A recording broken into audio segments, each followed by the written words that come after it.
Hi, anyone else fed up with the way that their hood opens on the Fisker Ocean? It's a bit of a stupid method because you've got to prise off this panel with a trim removal tool, undo a couple of bolts before you can get to the hood. And there's some things in there you might want to regularly check, like fluid levels and so on, or get to the 12-volt battery. Wouldn't it be a lot nicer if it had a normal pull cable release, quick release, with a safety catch that's perfectly safe? Well, it's been done. And here we go. Simple release, safety catch, hand in to release, and bonnet's open. How easy is that? And closes in a similarly easy fashion.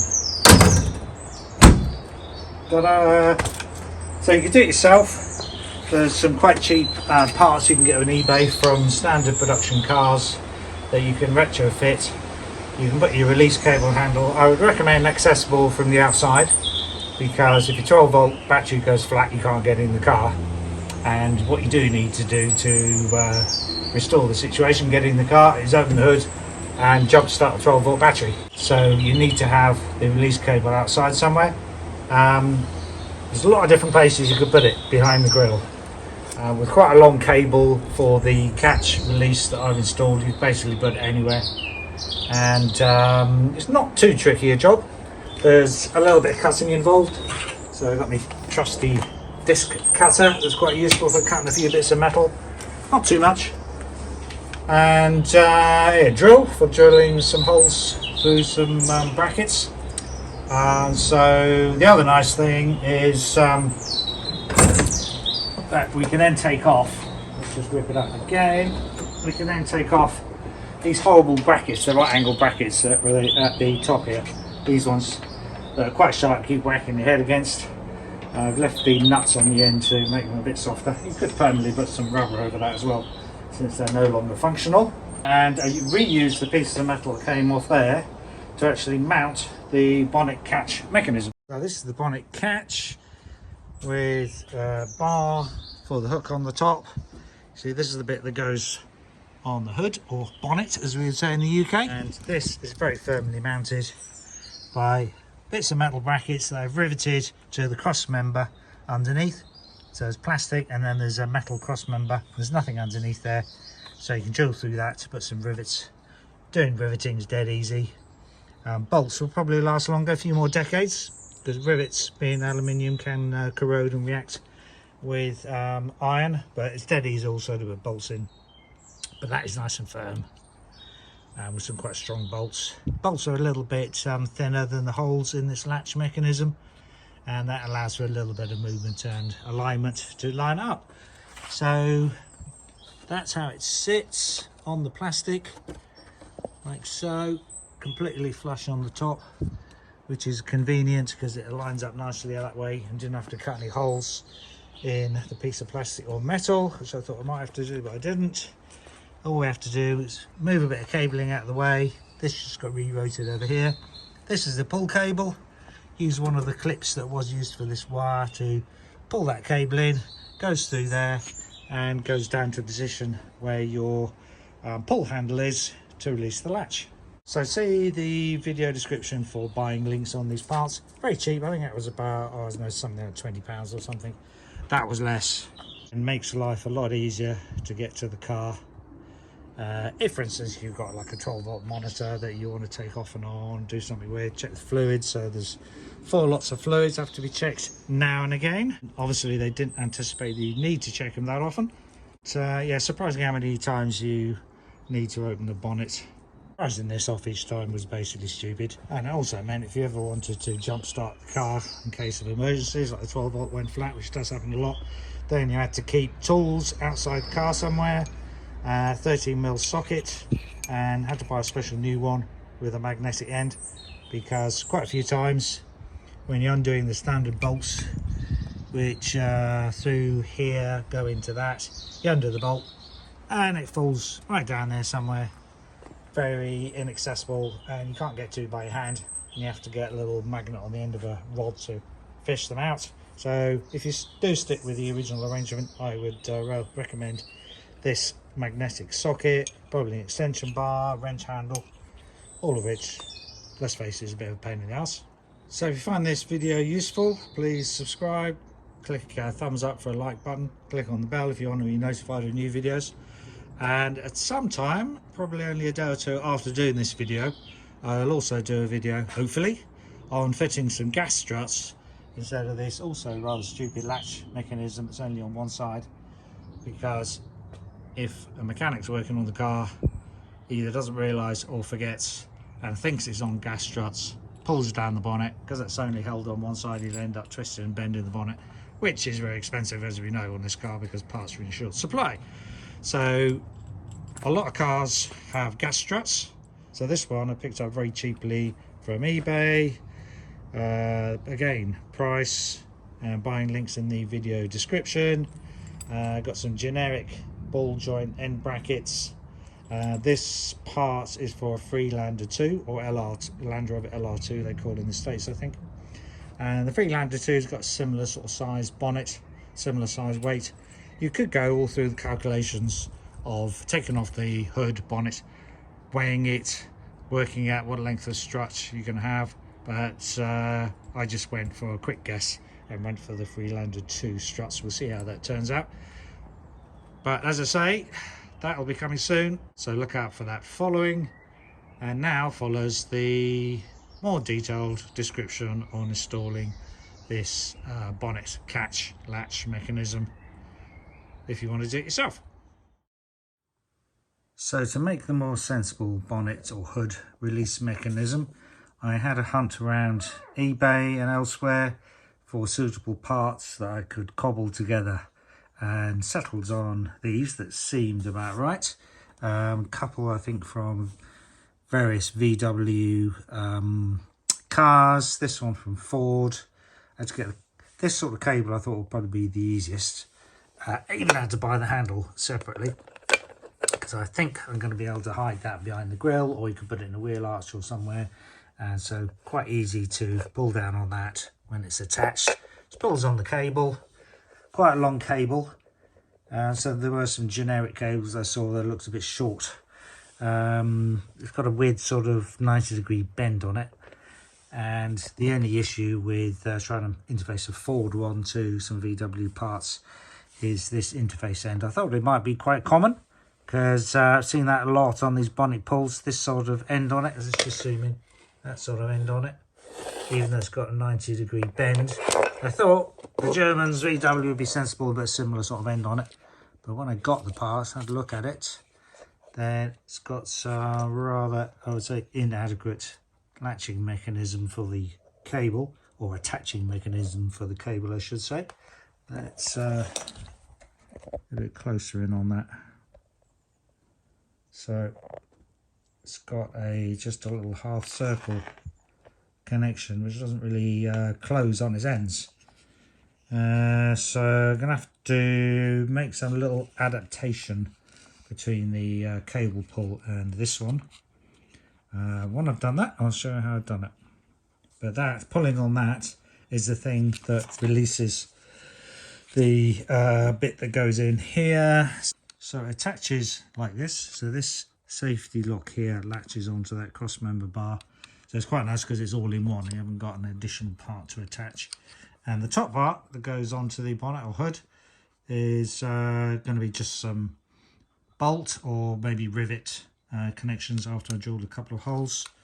And once you pull the cable, that'll release this part. No, sorry, that'll release this part. And then the bonnet will come up, you know, your normal 1 or 2 inches or something. And then you have to get your fingers in, pull up on that flap, and then as you can see, that final bit will release the bonnet. So that's the double safety feature that all cars should have. Once we've attached that, of course, we can remove the necessity to have those bolts which hold the bonnet down, and I'll remove the top brackets which you're always banging your head on. It also came with a micro switch which you don't need. I could probably just push that over. I might have to make a little right angle bracket so these bolt holes can bolt onto a metal bracket and then down onto the horizontal cross member.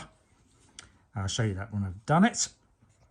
So the cable end will just about sort of fit like that if you chop a bit of plastic off the end that end bit of plastic there so it goes in. It's not very well secured onto the pull lever of the lock. What I need to do is slide a piece of metal underneath this one to stop that from being pulled out. Or I could use a bit of plastic, and I've taken the bottom off of the lock, this piece of plastic, which is not needed at all. And I believe the longest flat piece looks like it's this size. So cut that off. I might be able to wedge that underneath. Let's have a go at that.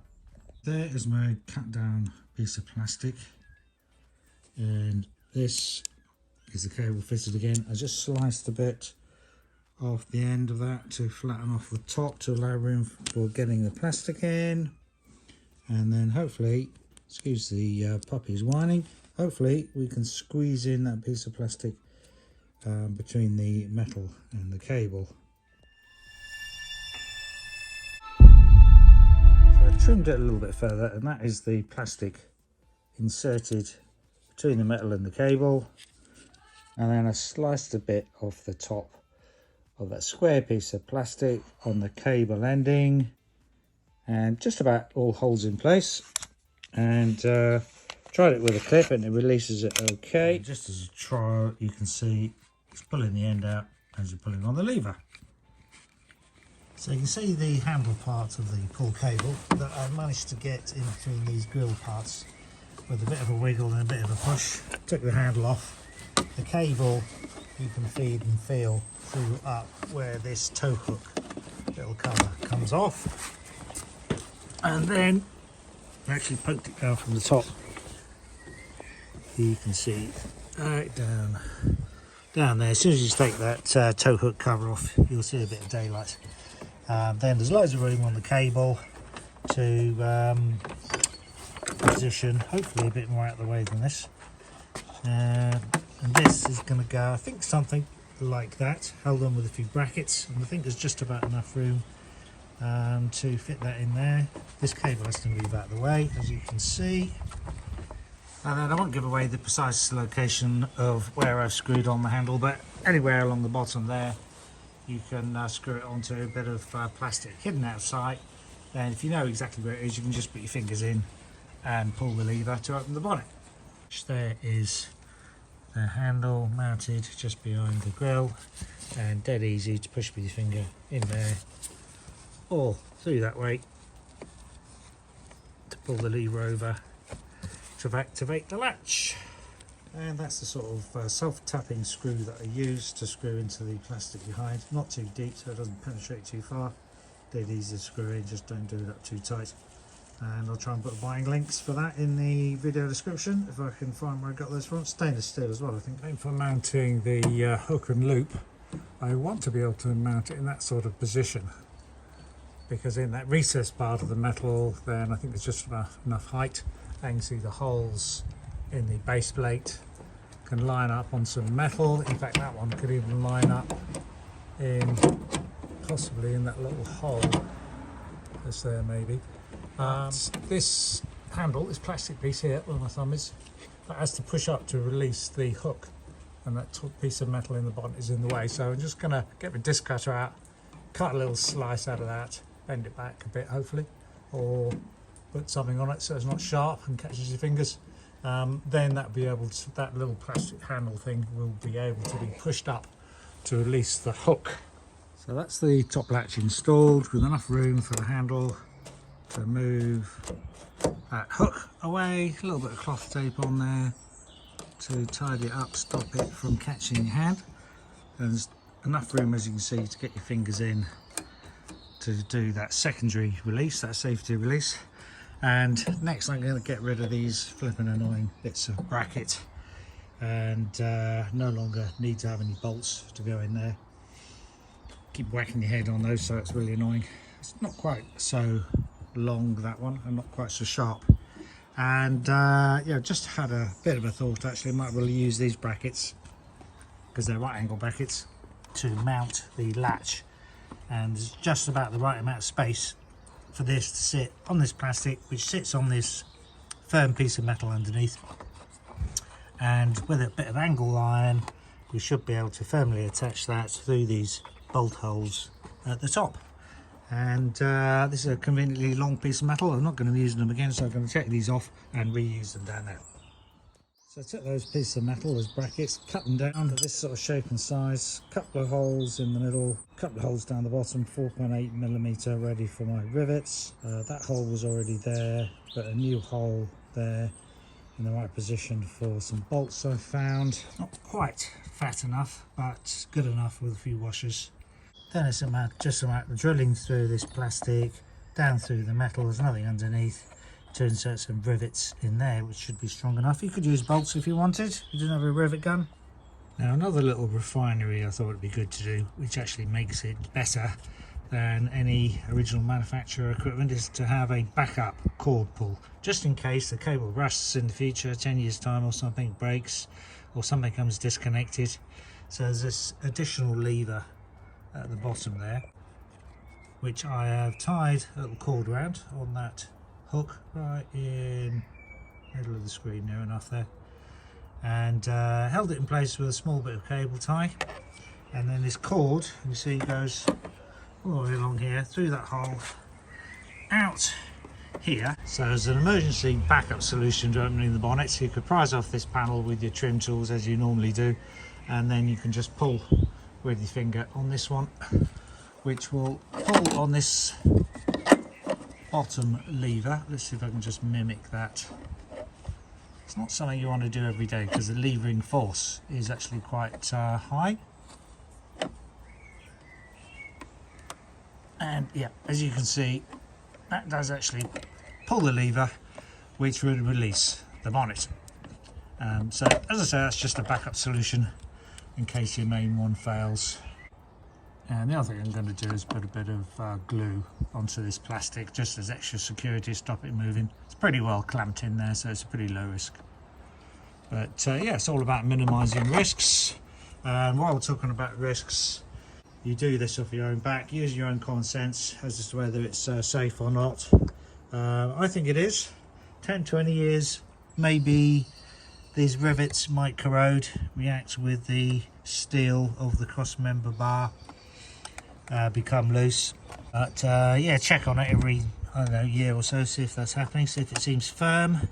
What you don't want is your bonnet flying open when you're going down the highway. And I think there's a backup solution to tie it in place in case of emergencies. I'll look for a little tie solution, maybe through that hole,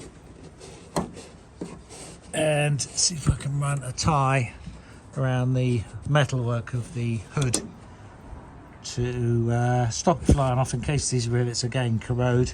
2 rivets seems to be enough to hold it very firmly in place. I'm going to put 2 more in as well for extra security in a minute to finish that off.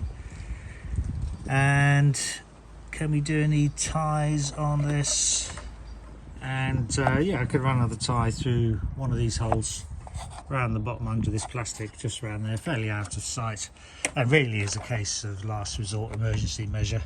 Can't really see these 4 rivets all failing without having some noticeable sign of it. And there's our backup emergency pull for hood release down here. Does need quite a lot of force on it, so is really just a backup solution, so you have to give it a good pull, but it does work. And now we can put the cover back on and leave it on there. And here we can see how it all lines up and how you might want to adjust it if it's not lined up precisely. That hook should go like that, and then that hoop should go in that U-shaped slot, and it should go down such that the bonnet still sits flush and doesn't bounce too much, but securely latches. Okay, hope that's useful for somebody. Thanks for watching. Bye.